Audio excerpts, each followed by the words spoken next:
Hello friend, आप कैसे हैं? आई होप कि आप अच्छे होंगे। ठीक है। तो हम लोग प्रश्नावली 9.1 को सॉल्व करेंगे। ठीक है, यानी 9.1 को हम लोग क्या करेंगे, सॉल्व करेंगे क्लास 10 मैथ का। ठीक है। तो इस प्रश्नावली से हर साल बोर्ड के एग्जाम में एक क्वेश्चन आता ही आता है, और ये सेकेंड नंबर क्वेश्चन बार बार पूछा जाता है। ठीक है। तो हम सेकेंड नंबर क्वेश्चन को सॉल्व करेंगे। तो देखिए, सेकेंड नंबर क्वेश्चन क्या बोलता है कि आंधी आने से एक पेड़ टूट जाता है और टूटा हुआ भाग इस तरह मुड़ जाता है कि पेड़ का शिखर जमीन को छूने लगता है और इसके साथ 30 डिग्री का कोण बनाता है। पेड़ के पाद बिंदु की दूरी जहां पेड़ का शिखर जमीन को छूता है 8 मीटर है। पेड़ की ऊंचाई ज्ञात कीजिए।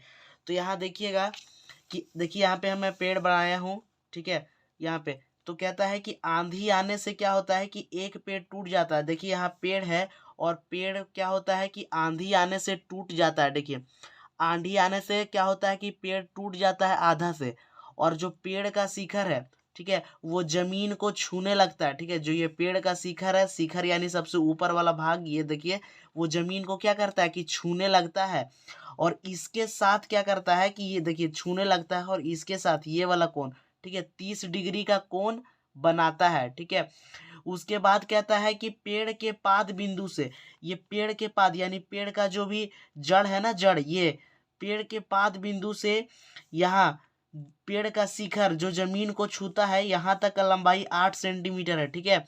यहाँ से यहाँ तक का लंबाई क्या है, 8 सेंटीमीटर, यानी पेड़ के पाद बिंदु से जमीन जमीन पे जो जड़ होगा ना पेड़ का, उसको पाद बिंदु बोलेंगे। और पेड़ का शिखर, ठीक है, यानी जो पेड़ का शिखर है उसका दूरी 8 सेंटीमीटर है। ठीक है। तो जमीन के पाद बिंदु से पेड़ का शिखर का दूरी 8 सेंटीमीटर है, यानी ये। ठीक है। तो आइए हम लोग सॉल्व करते हैं। ठीक है।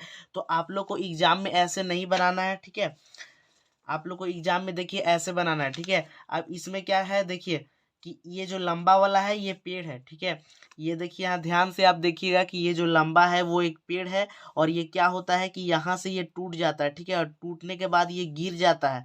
ठीक है। यहाँ से टूट के और ये टूटने के बाद गिर जाता है, और ये वाला जो भाग है ना, ये ये क्या होता है कि जमीन को छूने लगता है। ठीक है। जमीन को क्या करता है कि छूने लगता है, और उसके बाद साथ 30 डिग्री का कोण बनाता है। तो चलिए, आइए हम इसका नाम लिख लेते हैं। इसका लिख लेते हैं ए, और यहाँ पे लिख लेते हैं हम लोग बी, और ये लिख लेते हैं सी। ठीक है। और यहाँ ऊपर लिख लेते हैं डी। ठीक है। तो बी डी एक पेड़ है। यहाँ ध्यान दीजिएगा कि बी डी एक क्या है, पेड़ है, जो ए से, ठीक है, यहाँ बिंदु ए से क्या होता है कि टूट के यहाँ पे टूट के गिर जाता है। और ये देखिए जमीन जमीन पे सी बिंदु है ना, वहां पे ये देखिए ए सी क्या होता है कि टूट के गिर जाता है। ये जो ए डी है ना, यानी कि बी और डी पूरा एक पेड़ है, और ये आधा ए बिंदु से टूट के गिर जाता है, और सी, ठीक है, यानी कि सी के पास ये जब गिरता है ना, तो इसका शिखर 30 डिग्री के कोण बनाता है। ठीक है। 30 डिग्री का कोण बनाता है, और पेड़ के पाद बिंदु से पेड़ के शिखर का कोण, ठीक है, जो जमीन को छूता है वो 30 डिग्री, यानी जमीन को छूता है। देखिए, पेड़ के पाद बिंदु से पेड़ के शिखर का दूरी, ठीक है, जो जमीन को छूता है वो कितना है, 8 सेंटीमीटर। ठीक है। ये हमारा है 8 सेंटीमीटर। तो देखिए इसको कैसे सॉल्व करेंगे। हम लोग को पूछ रहा है ना कि पेड़ का ऊंचाई यानी बीडी का ऊंचाई। तो ये जो बीडी है ना, बीडी का पूरा ऊंचाई निकालना है। तो जो देखिए बीडी क्या हुआ है कि ए से टूट के गिर चुका है। तो जो जो बीडी है, यहाँ देखिए ये जो एडी है ना, वो एसी बन चुका है। यानी कि यदि हम ए बी और एसी को जोड़ दे तो पेड़ का कुल ऊंचाई निकल जाएगा। ठीक है। यानी कि हम ए बी और ए सी को जोड़ देंगे तो पेड़ का कुल ऊंचाई क्या होगा, निकल जाएगा। तो सबसे पहले हमको ए बी का मान निकालना होगा कि कितना होगा, और उसके बाद क्या निकालना होगा, ये, यानी कि ए सी का मान। ठीक है। तो देखिए कौन ये है, यहाँ पे ध्यान दीजिएगा कि कौन ये है। तो ये वाला क्या होगा, पी होगा, और 90 डिग्री यहाँ पे अपने आप बनेगा। ठीक है। तो 90 डिग्री के सामने वाले को क्या बोलते हैं, कर्ण। तो सबसे पहले हम लोग जो दिया हुआ है उसे हम लोग लिख लेंगे। ठीक है। तो चलिए आइए हम लोग लिख लेते हैं। ठीक है। यहाँ ध्यान दीजिएगा कि यहाँ पे हम लोग क्या किए हैं, यहाँ पे हम लोग लिखेंगे हल। ठीक है। हल के बाद जो दिया हुआ है वो लिख लेंगे। ठीक है। तो दिया हुआ क्या है कि आंधी आने से एक पेड़ टूट जाता है। तो यहाँ पे देखिए बीडी को हम एक पेड़ माने हैं। ठीक है। यहाँ ध्यान दीजिएगा कि बीडी एक क्या है, पेड़ है। तो यहाँ लिखेंगे कि माना माना कि BD एक पेड़ है, ठीक है। यहाँ पे हम मान लिए कि BD एक पेड़ है जो आंधी आने पर, यहाँ ध्यान दीजिएगा कि जो कि आंधी आने पर यहाँ बिंदु ए से, ठीक है, बिंदु ए से टूटकर जमीन को छूता है, ठीक है।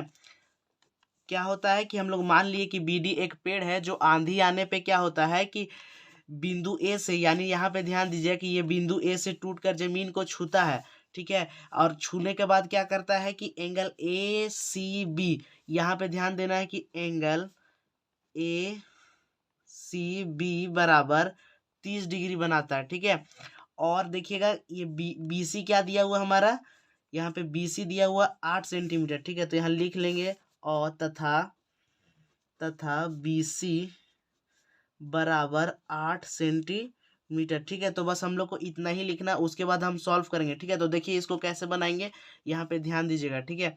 तो यहाँ पे हम लोग पहले देखिए क्या करना है, देखिए हम लोग BD को पेड़ माने हैं, यानी BD को पूरा ऊंचाई क्या करना है, यानी BD कितना है निकालना है, क्योंकि यही एक पेड़ है और हम लोगों का पेड़ का ऊंचाई को ज्ञात करना है, ठीक है।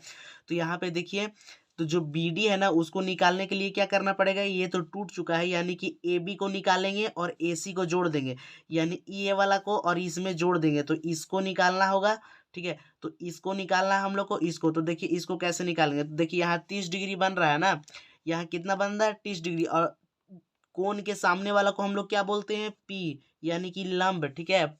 लंब को हम लोग इंग्लिश में परपेंडिकुलर बोलते हैं, इसलिए P से सूचित करते हैं इसे, ठीक है। उसके बाद जो क्या होता है कि 90 डिग्री के सामने वाला को बोलते हैं H, यानी कर्ण, ठीक है, यानी हाइपोटेनियस। और उसके बाद यहाँ ध्यान दीजिएगा कि ये जो साथ वाला होता है ये क्या होता है, जो बच जाता है उसे हम लोग बेस यानी आधार बोलते हैं, ठीक है। तो यहाँ पे देखिए ये वाला निकालना है हम लोग को, पहले ये निकालेंगे फिर ये, तो एक बार देखिए ये वाला अनुपात लगाएंगे, ठीक है।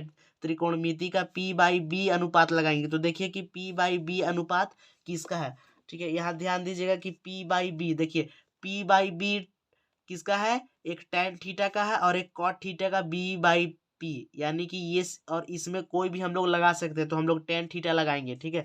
तो सबसे पहले त्रिभुज ABC में हम लोग चलते हैं, समकोण त्रिभुज ABC में, तो हम लोग यहाँ लिखेंगे, देखिए क्या लिखना है कि समकोण त्रिभुज, यहाँ लिखेंगे समकोण त्रिभुज ABC में, ठीक है, समकोण त्रिभुज ABC में। उसके बाद हम लोग को त्रिकोणमिति का अनुपात लगा, तो अब देखिए क्या करना है कि देखना है हम लोगों को, ठीक है। अब यहाँ ध्यान दीजिएगा कि हम लोग देखेंगे कि ये किसका अनुपात है, ठीक है। P/B किस त्रिकोणमितीय का अनुपात है, ये हम लोग देख चुके हैं कि ये साइन थीटा का अनुपात है। इसके बाद क्या करना है कि कॉस थीटा का ये अनुपात है P/B, ठीक है। तो यहाँ पर हम लोग क्या करेंगे कि अब लिखेंगे कि साइन थीटा, ठीक है, कौन नहीं, टेन थीटा हम लोग लगाएंगे, यहाँ पे कॉट थीटा भी लगा सकते हैं, लेकिन हम लोग यहाँ पे क्या लगाएंगे, टेन थीटा। तो यहाँ हम लोग लिखेंगे कि क्या, टेन थीटा बराबर, यहाँ देखना है P/B, ठीक है। तो यहाँ लिखेंगे P/B, ठीक है। तो टेन थीटा हम लोग लगाएंगे, तो देखिए थीटा का मान कितना दिया हुआ है 30 डिग्री, तो यहाँ पे हम लोग लिखेंगे टेन 30 डिग्री इक्वल, देखिए ये जो P है वो AB को माने थे, तो यहाँ पे हम P के जगह AB लिख लेंगे, और B क्या है, B हमारा भुजा क्या है BC, तो हम यहाँ BC लिख लेंगे, ठीक है। और देखना है कि tan 30 का मान कितना होगा, ठीक है। तो यहाँ ध्यान दीजिए कि tan 30 का मान कितना होगा, तो tan हमारा 30 का मान होगा 1/√3, ठीक है। tan 30 का मान होगा 1/√3, तो tan 30 का मान लिख लेंगे हम लोग क्या कि 1/√3, tan 30 का मान लिख चुके हैं 1/√3, और AB दिया हुआ है नहीं, AB हमारा दिया हुआ नहीं है। क्या BC क्या दिया हुआ है, देखिए यहाँ BC, तो BC क्या दिया हुआ 8 सेंटीमीटर, तो हम लोग BC लिख लेंगे। AB तो नहीं दिया हुआ, तो AB का AB और हम लोग का BC दिया हुआ 8 सेंटीमीटर, तो हम यहाँ लिख लेंगे 8। ठीक है, अब देखिए कि हम लोग को तिरछा तिरछी गुना करना पड़ेगा, यानी √3 को AB के साथ गुना करेंगे। ठीक है, यहाँ देखिए यदि हम √3 को गुना करें AB के साथ, ठीक है, और 8 को गुना करेंगे 1 के साथ, तो क्या आएगा। ठीक है, तो जब हम लोग 8 को 1 के साथ गुना करेंगे तो हमारा कितना आएगा, यहाँ ध्यान देना है। ठीक है, तो जब हम लोग 8 को 1 के साथ गुना करेंगे तो यहाँ 8 ही आएगा वापस। तो ये हम यहाँ देखिए √3 को जब इधर गुना करेंगे तो √3 इंटू AB आएगा, और यहाँ देखिए 8 का 8, यहाँ इधर देखिए 3 क्या चीज में गुना में, तो उधर जाएगा तो भागा में, तो AB बराबर 8 भागा में जाएगा। ठीक है, इधर √3 गुना में था तो इधर गया √3 क्या चीज में, भागा में, तो इसको हम लोग क्या मान लेंगे कि समीकरण 1। ठीक है, इसे हम लोग समीकरण 1 मान लेंगे। अब फिर से देखिए क्या करना है कि ये वाला हम लोग कितना निकाले हैं कि 8√3। ठीक है, ये वाला हम लोग निकाले हैं, ध्यान देना है कि 8√3। अब उसके बाद हम लोग को इसमें ये वाला भुजा को जोड़ना है, तो अब इसको निकालेंगे। ठीक है, इसको कैसे निकालना है, यहाँ पे ध्यान देना है कि आप B/H लेंगे। अब देखना है कि B/H किस त्रिकोणमिति का अनुपात है। ठीक है, यहाँ ध्यान दीजिए कि देखिए B/H, एगो देखिए B/H यहाँ पे आएगा और एक B/H sec थीटा पे आएगा, तो या तो हम cos थीटा लगाएंगे या तो sec थीटा लगाएंगे। ठीक है, तो हम यहाँ पे cos थीटा लगाते हैं। फिर यहाँ पे हम लोग लिखेंगे कि पुनः, यहाँ पे लिखिएगा कि पुनः, ठीक है, पुनः हम लोग फिर से त्रिभुज ABC में चलेंगे, तो यहाँ पे पुनः लिखेंगे और फिर से हम लोग त्रिभुज ABC में चलेंगे। अब क्या करेंगे कि B/H लगाएंगे, तो B/H देखिए हमारा cos थीटा है, तो cos थीटा लगाएंगे। ठीक है, तो अब लिखना है यहाँ पे पुनः cos थीटा बराबर B/H। ठीक है,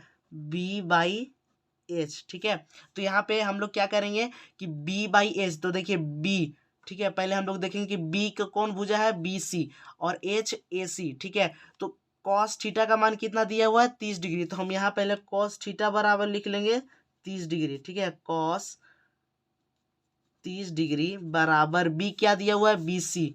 ठीक है, BC और H AC, H को लिख लेंगे हम लोग AC। ठीक है, क्योंकि हम लोग को H निकालना है अभी, तो देखिए cos 30 डिग्री का मान कितना होता है, यहाँ देखिएगा कि cos 30 डिग्री, देखिए cos 30 डिग्री का मान √3/2 होता है। ठीक है, तो यहाँ पर cos 30 डिग्री का मान यहाँ लिख लेंगे हम लोग √3/2 इक्वल होगा 22। देखिए BC का मान हमारा दिया हुआ है कितना, 8 सेंटीमीटर, तो यहाँ लिख लेंगे कि 8। AC का मान नहीं दिया हुआ क्योंकि हम लोग को AC ही निकालना है, तो हम लोग इसको AC का AC ही रहने देंगे। ठीक है, अब √3 को जब AC के साथ गुना करेंगे, देखिए √3 को AC के साथ गुना करना है और फिर इधर इधर तिरछा ही तिरछा सब में गुना करना है। ठीक है, अब 2 को 8 के साथ गुना करना है। ठीक है, तो 2 × 8, तो यहाँ ध्यान दीजिएगा कि क्या आएगा। ठीक है, यहाँ पे हमारा जब 2 को 8 के साथ गुना करेंगे, जब 2 को हम लोग 8 के साथ गुना करेंगे तो हमारा कितना आएगा, 16। ठीक है, यहाँ पे हमारा 16 आएगा। इधर देखिए √3 जो इधर गुना में है तो उधर जाएगा तो हमारा क्या चीज में आएगा, भागा में। ठीक है, √3 इधर गुना में है, उधर जाएगा तो हमारा भागा में आएगा, यानी AC बराबर 16/√3। अब इसे हम लोग समीकरण 2 मान लेंगे। अब यहाँ ध्यान देना है, क्या यहाँ पे ध्यान दीजिएगा कि अगर हम लोग को पूरा, ठीक है, ये जो BD है हम लोग क्या माने थे, BD को एक पेड़ माने थे। यदि BD का लंबाई चाहिए तो हम लोग को क्या करना का पड़ेगा कि AB को प्लस करना पड़ेगा AC के साथ। ठीक है, तो ये जो BD है ना वो पूरा लंबाई क्या होगा, निकल जाएगा। तो जब हम लोग का पेड़ का ऊंचाई चाहिए तो यहाँ पे क्या करेंगे कि AB + AC, क्योंकि ए ही से ना टूटा है। यहाँ पे देखिए ये जो पूरा पौधा है BD, वो यहाँ से टूट गया है A बिंदु से, और क्या हुआ है कि यहाँ पे झुक गया, तो यानी कि ये वाला भाग यहाँ पे झुका हुआ है, तो इस भाग को जोड़ देंगे तो पेड़ का ऊंचाई निकल जाएगा। हम लोग इस भाग को भी निकाल लिए और इस भाग को भी हम लोग क्या किए, निकाल लिए। तो ये वाला जो AC भाग है वो हमारा 16√3 आया।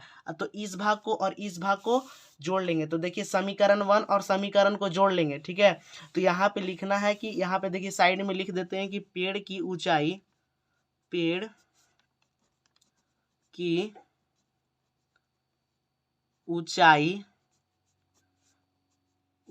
बराबर क्या करेंगे कि समीकरण 1 +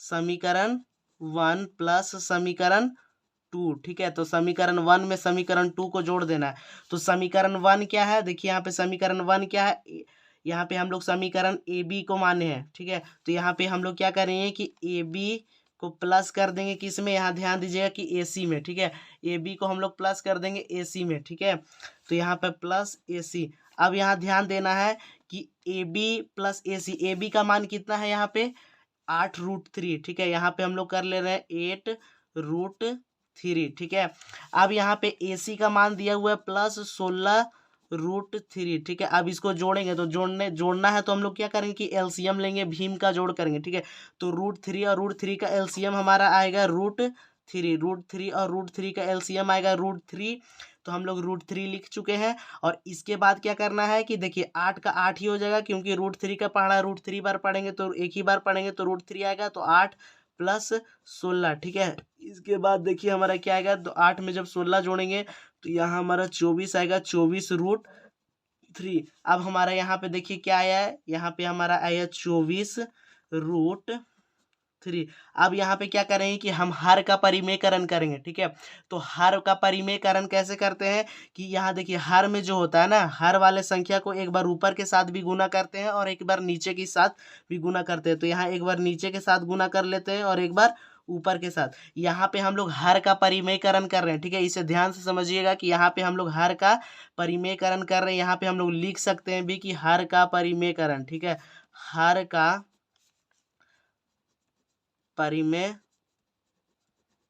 ठीक है। हम लोग यहाँ पे लिख भी सकते हैं कि हर का परिमेयकरण करने पर क्या होगा कि जब देखिए यहाँ √3 से जब 24 गुना होगा, √3 से जब 24 गुना होगा तो 24√3 हो जाएगा। और यहाँ ध्यान दीजिएगा कि जब √3 से √3 गुना होगा, तो जब रूट वाली संख्या से रूट वाली संख्या गुना होता है ना, तो रूट हट जाता है, यानी √3 से √3 गुना होगा तो यहाँ पे क्या आएगा 3। यहाँ देखिए कि 3 से 24 कट जाएगा कितना बार में, 8 बार में, ठीक है। तो यहाँ पर आंसर आएगा 8√3 मीटर। यानी कि जो हमारा पेड़ का ऊंचाई है वो क्या आएगा, पेड़ की ऊंचाई कितना आया 8√3 मीटर, ठीक है। तो यहाँ पे हम लोग लास्ट में क्या करेंगे कि लिख सकते हैं कि पेड़ की ऊंचाई, अतः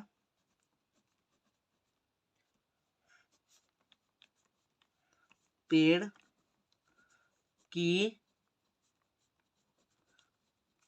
ऊंचाई बराबर 8√3 मीटर है, ठीक है। यही हमारा आंसर है, ठीक है। यदि